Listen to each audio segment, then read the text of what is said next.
Buenas tardes, ¿cómo les va? Aquí estamos con este hermoso día de sol, por suerte, después de los fríos de la anteanoche y el día anterior. Este, Parece que se quiere ir el invierno, ojalá.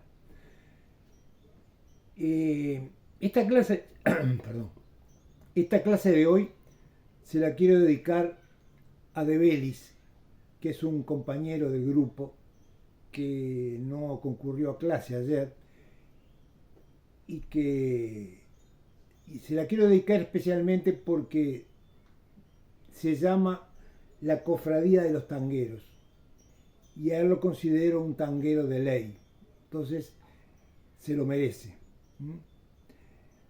Y ya que no asistió, por lo menos si lo puede escuchar sería bárbaro. ¿Y a qué viene esto de la cofradía de los tangueros? Este es un término que acuñó este muchacho, que nuestro Horacio Ferrer. Horacio Ferrer habla de la cofradía del tango referida fundamentalmente a la década del 40, o sea, a la década de oro del tango.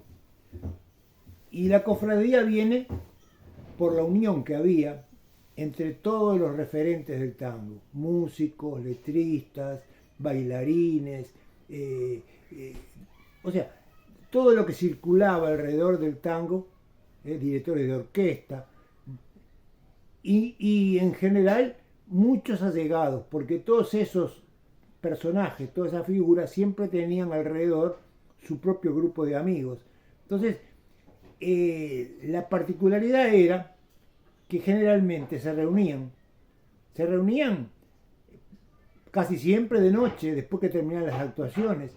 Era una época de oro y por lo tanto todos tenían trabajo todas las noches y bueno, eran las 2 3 de la madrugada y se juntaban en un lugar determinado que ya lo tenían predispuesto y, y ahí conversaban.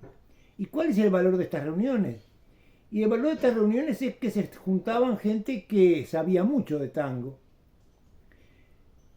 ¿Y cuántos tangos surgieron de estas reuniones? Juntándose un letrista con, mira que tengo esta letra y se lo pasaba a un músico, o a la inversa, tengo esta música, poneme la letra. O sea, esas reuniones eran cotidianas, eran de todos los días, de todas las noches, porque en aquella época se tocaba tango todos los días de la semana. Es más, empezaban a tocar en las radios, en la fonoplatea de las radios, estoy hablando fundamentalmente de Buenos Aires, pero también acá, en la fonoplatea de las radios, y de tarde en las confiterías y de noche en los cabarets. O sea que todo el día había tango. Y por lo tanto todos los músicos tenían trabajo y ahí estaban los mejores. Y en estas reuniones yo decía que se servía para, no solamente para componer o para preparar algunos determinados temas, sino que los mismos músicos se ponían de acuerdo para juntarse más adelante o en otro momento. La cuestión es que eran reuniones muy fructíferas, que después estos allegados, esta gente que si bien no era ni músico ni letrista, pero eran buenos periodistas, después lo llevaron al libro y muchas anécdotas y muchas historias de estas contadas en estas reuniones pasan a ser parte de libros importantes del tango. Cuando hablo de referentes, yo diría que el número uno de estas reuniones, el referente número uno era Aníbal Troilo. Troilo vivía la noche. Para él el día no existía. Él era el hombre de la noche. Y junto a Troilo, su amigo Homero Mansi y el polaco, por supuesto, y Cátulo Castillo, y todos los referentes de aquella época. Algunos tenían unas barras por un lado, otros tenían... Pugliese tenía su barra por otro lado. O sea, que de alguna manera estas cofradías tuvieron mucho valor en aquella época. Hoy en día ya no existen porque tampoco el tango tiene tanta predominancia como la tenía en aquella época. El otro valor que yo le encuentro a esto es el papel de los coleccionistas de tango.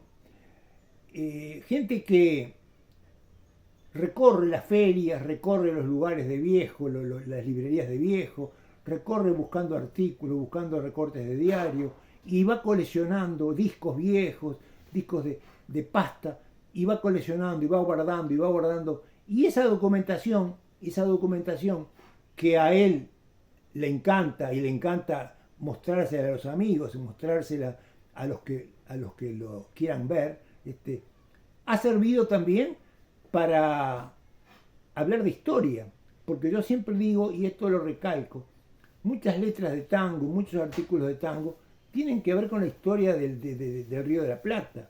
Entonces, hay muchos episodios que se pasaron, que se vivieron, y que se pueden reproducir partiendo de la base de la sociedad de la época. Y qué mejor que los tangos para hablar de la sociedad de la época. Qué mejor que los letristas de tango para hablar de cómo era la sociedad en ese momento. El otro valor que había es que estos fenómenos no se guardaban nada. O sea, no eran celosos de que sus partituras fueran copiadas o fueran imitadas por otros. Al contrario, trataban por todos los medios de que lo que hacían ellos se difundiera y tuviera la mayor repercusión para que otros en el futuro, y esto lo pensaban con esa idea, pudieran tocar y pudieran acompañarse con las melodías y con los ritmos que tenían estos compositores. Por eso hoy en día, por ejemplo, muchas orquestas de tango jóvenes, de muchachos jóvenes, tocan a lo Pugliese, o tocan a lo Troilo, o tocan a lo... O sea, le sirvió, no es lo mismo, pero la base está ahí. O sea, que lo que les dejaron, los Leopoldo Federico, los Piazzolla, lo que le dejaron esos artistas, son la base esencial de las orquestas de hoy en día. Porque si bien son muchas orquestas jóvenes, si ustedes ven el sonido de esas orquestas, tienen una base que es elemental y que viene de aquella época. O sea, no hay un tango, como yo decía el otro día, no hay un tango moderno, porque un tango moderno no existe, porque si yo dije, después que apareció Piazzolla, se acabó el tango moderno, porque Piazzolla hizo todas las innovaciones habidas y por haber. Si uno quiere ir más allá de Piazzolla, va a tocar algo, pero no es tango. Va a tocar algo, pero que no es tango. Así que fíjense ustedes todo el valor que tenían esas reuniones. Por eso yo hablo de cofradía de los tangueros. El otro elemento que está asociado a todo esto es la noche. Yo dije, se reunían por las noches.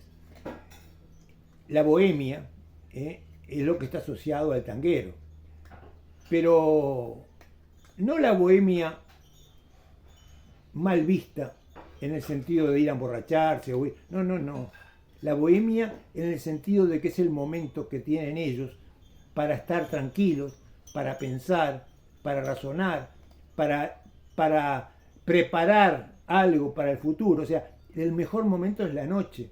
No es el día. El día para un tanguero, para un músico, no es, porque el día es muy barullo, mucho ruido, muchas cosas.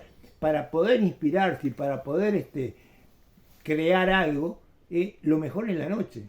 Por eso digo que la bohemia viene por ese lado.